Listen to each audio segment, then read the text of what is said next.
Hi everybody, I'm immigration lawyer John Khosravi. Thank you for joining us today, September 15th, 2021. We're nearing the end of the year. We're closing it up pretty soon, but we're here to take your general immigration questions, talking about educational related immigration, U.S. immigration topics. You can't obviously comment directly on your individual case because I just don't know enough to be able to answer that. So everything here is just general kind of content, but we're gonna discuss all the things that pop up on this and all the new stuff that are going on with U.S. immigration law. Hint, it's all bad. Well, for the most part, for consular processing, if you're outside the United States or if you're waiting for a work permit, massive delays. Sometimes expedites are possible, but it's a tough slug and you gotta get a lot of help and you have to have a really good reason. And so I'm sure we're gonna have questions like that popping up and we'll take them. And a side quick note, if you are submitting your own case, just be mindful that USCIS is updating a lot of its mailing addresses. So you always want to check before you submit something what the correct mailing address is for the form that you're submitting so you don't send it to the wrong place and cause additional delays for processing. But I guess with that, let's get it started.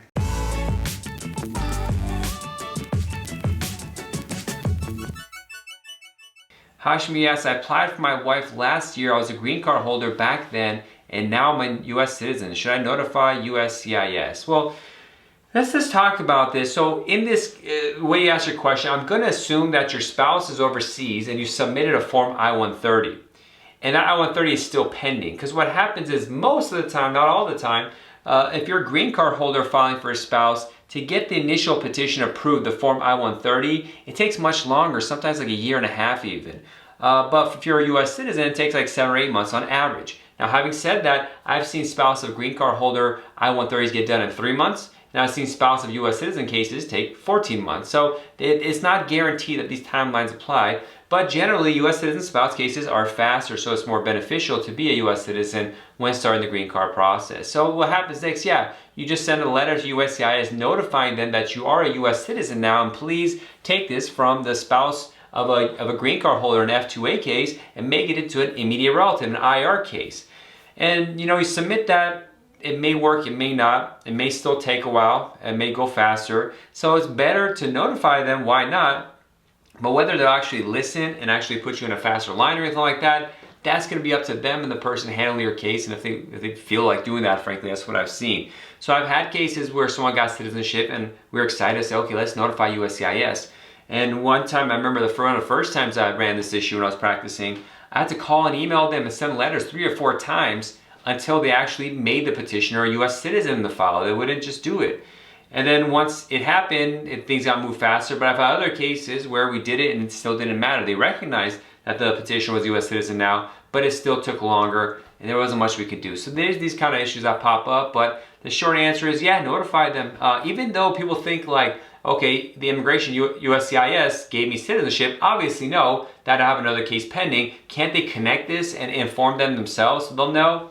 Nope, they can't. So you have to do it for them. Those systems are not that sophisticated yet. But tyou for your question, Ashmi. I wish you the best. 29 Super C1 Regulars asks, hi, good night, Attorney John Khosravi. Seems you're looking a little better than last week. Can you tell us what's going on in the immigration reform in the budget reconciliation bill? Well, yeah, I am feeling better. Last week I was not doing good between coughing and backaches and all this kind of stuff, but I'm doing much better. With regards to immigration reform, as I always say in my show, I don't have any faith in the politicians fixing this, and the reality is we won't know how it looks like until the last version is made, because there's a lot of backdealing and all sorts of political things that happen in immigration, or just politics, where we don't know how something's going to look like until it's done.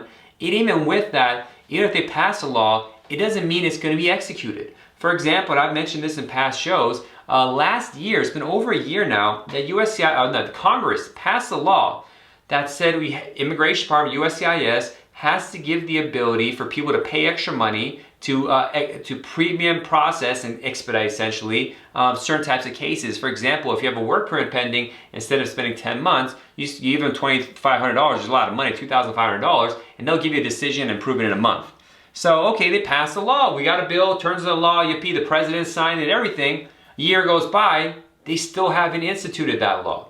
So that's why I say don't really read into what's going on in politics, because we never know. And even if it becomes a law, whether it's actually going to happen, whether there's not going to be lawsuits that hold things up, federal injunctions, federal court injunctions, all this is possible. So I just don't get into this stuff because I found over my experience of years of doing this in my career, it's a worthless endeavor and it wastes time. I would say go and watch TV, go and party, go have a drink. Those are much better uses of your time than following what's going on in the government. And I'm a poli-sci major. I spent all my 20s studying bills and legislation. I thought that was going to be a good way to develop myself and be very expert in all this kind of stuff. And I am. I know politics better than anybody, or the most. Let's not be that arrogant about it. But what I learned from being such an expert of it is that politics is a distasteful game, and there's so many machinations and changes that happen until the last second that to make any predictions in any way is just it's not a good thing to do, unless I'm just trying to get views on YouTube and I just talk about this stuff to do it because I know people are interested in it. But in reality, nothing's happening, and if it does, we won't know until it's done. But thanks for the question. Mr. Tuss asks, for asylum EAD renewal, does one still need to take biometrics again? Reason that one of the payments had to make, well, the rest of your question got cut off. But if you're renewing your EAD, if they already have your biometrics in the system, it's probably not needed, but I can't guarantee that. And nowadays, they're USCIS on purpose trying to reuse previous biometrics, which is the fingerprints in the photo that they had in the system, because they scaled down how much biometrics is happening. There's huge delays in getting biometrics. They try to use previous ones, but whether they will in your case, it's up to USCIS. So hopefully it's not, probably it's not. I'll bet you don't need to do it again, but I wouldn't be surprised if they said, okay, you have to do it. That's possible. You could get a letter, and I've seen this even. They send one letter that says, we do not need your biometrics appointment because we already have your fingerprints. A month goes by, they send you an appointment letter to go and do your fingerprints.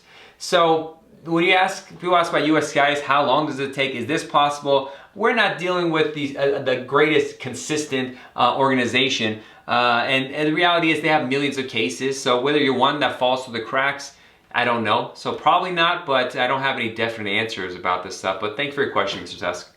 Jordan, one of our regulars, asked, what if I have to go to a different state after school after I get approved for a 2-year green card? Is it a red flag not being able to live with the spouse? So what happens, let me back this up, what this means is if someone gets married and gets their green card through marriage, if the marriage is new, the green card is only valid for 2 years. And what that means is near the 2-year mark, really 90-day window beforehand, you have to file another application and document that your relationship is real. And so you need, typically they want to see you're living together in most cases, unless you're divorced or separated, which needs a waiver, is a whole different thing.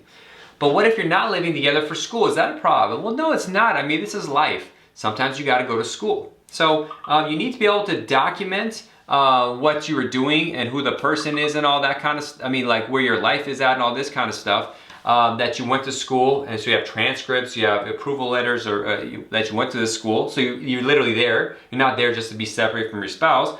But you gotta accumulate other kinds of documents, maybe joint bank accounts, maybe your flights, going back and forth for your spouse to see each other. That could be additional proof that you're really a couple because you're flying back and forth. And just document as much as possible.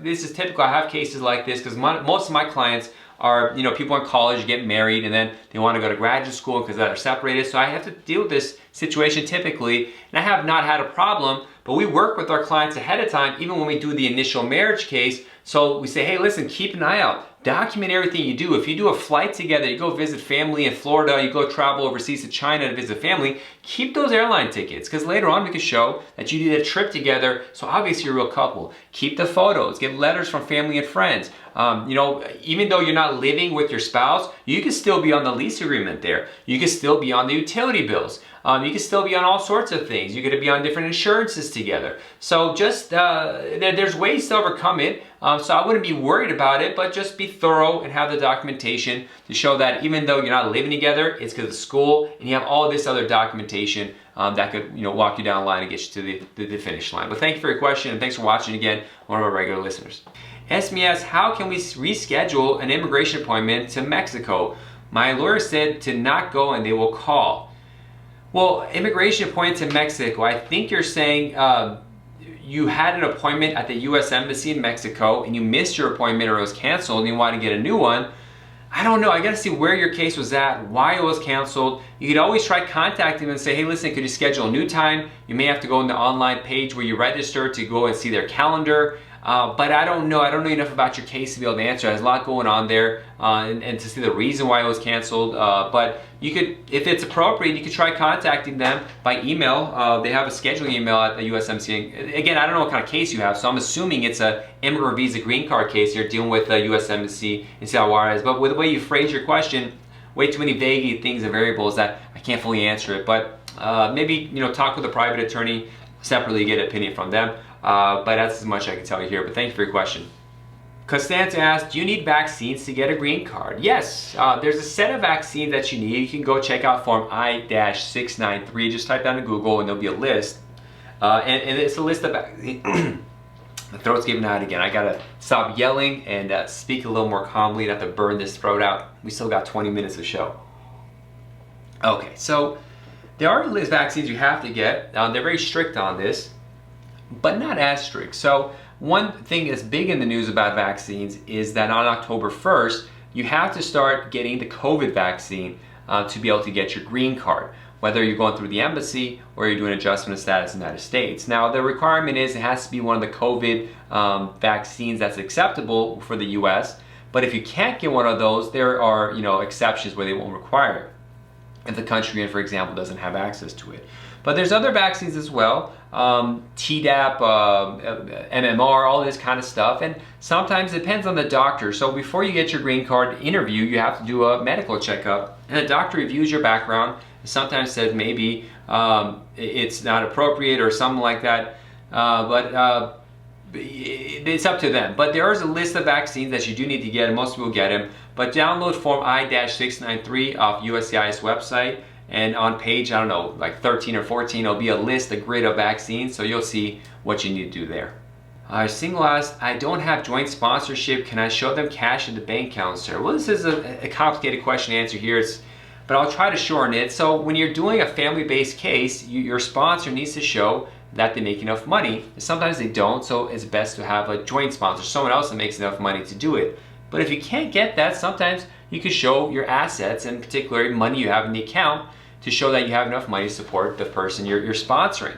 But this requirement, first of all, it takes a lot of paperwork to show it. So this is called using assets. Now you can use property, for example, but you may need a lot of paperwork to show your property is how much it's worth and all this kind of stuff and appraisal. So it's kind of hard and it's not always recommended.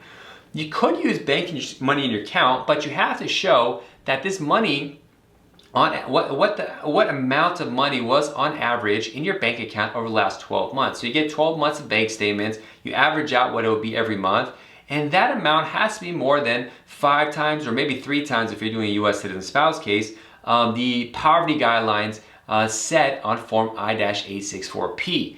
So as you already see, we're going to multiply things off this form and this and that. I have breakdowns. I have tons of videos on this, both on the JQK Law YouTube channel and on JQK Clips YouTube channel. So you can check it out there where I explain it all. But I don't like using assets, in particular if your case is going through the embassy system. Because what I found is US embassies don't want to deal with it. And a lot of times you may have $1 million and they just don't care. They'll say, no, we want someone who's making money, has a job in the United States, that's going to sponsor you. Regulations say it's fine, the statute says it's fine, but they could say all they want. Just what we were talking about earlier about bills and what the law is and all that stuff with these with the Congress passing rules about immigration. It doesn't really matter if the person who's reviewing it doesn't care. And so what I found is they're really strict at the embassies about assets and they're not down with it.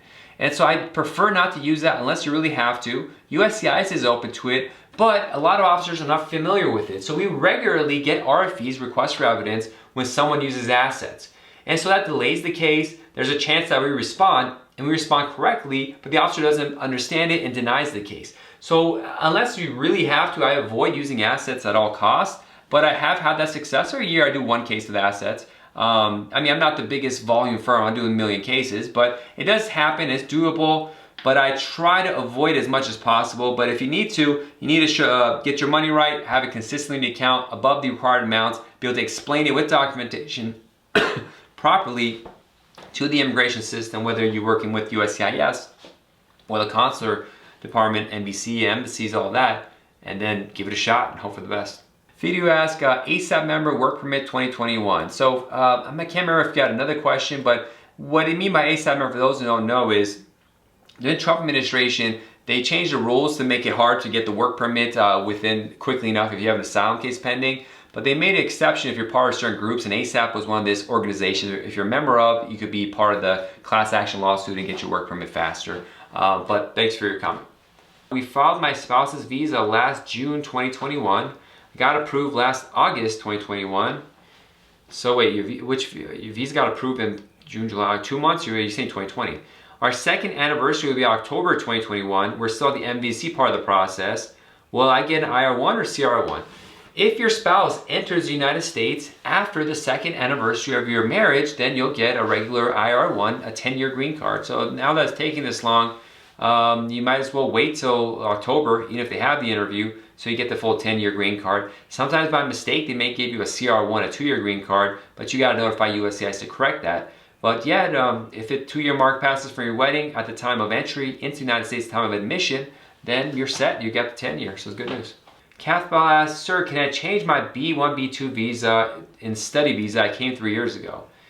Well, you could change your B1 or B2 visa to a student visa F1, but you came 3 years ago. Now, B1, B2 visas are typically only for 6 months. You may get another extension for 6 months. You may get another extension for 6 months. That's a year and a half.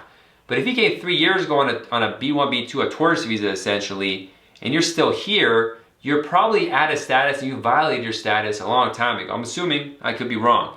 So at this point, being out of status, getting a student visa is out of the question. So, and even if you leave the United States, you might be subject to a 10-year ban. So you should really consult an attorney in private and talk about that with them to see what's going on. Farah asks, if I'm a content creator for subscription-based platforms, is there any visa which I can apply for? Can I apply as a digital nomad? The US has not set up a digital nomad program. However, there are programs called the E2 visa, depending on which country you're a citizen of. You said you're from Venezuela. Venezuela, I don't think has the E2 program. Let me double check. E2 visa countries.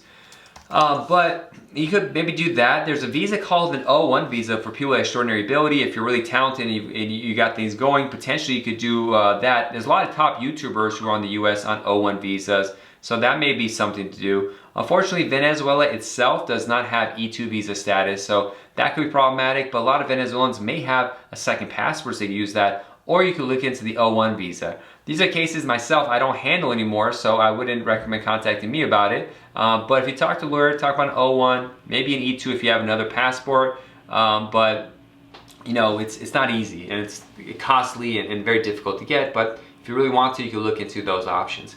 I appreciate everyone coming on, and we'll be back next week, 6 p.m. Pacific time, to take your questions live. God bless you all. Thank you for coming.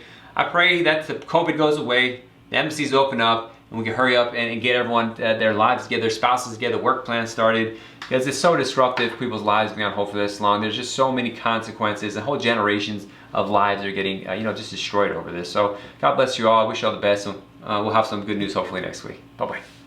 I hope you enjoyed this educational video. We have a second channel with much more information as well at JQK Immigration Clips. Please check that out. Also, you'll find our social media site has a lot more videos, images, and information about the US immigration process. Please check those out on the various social media websites.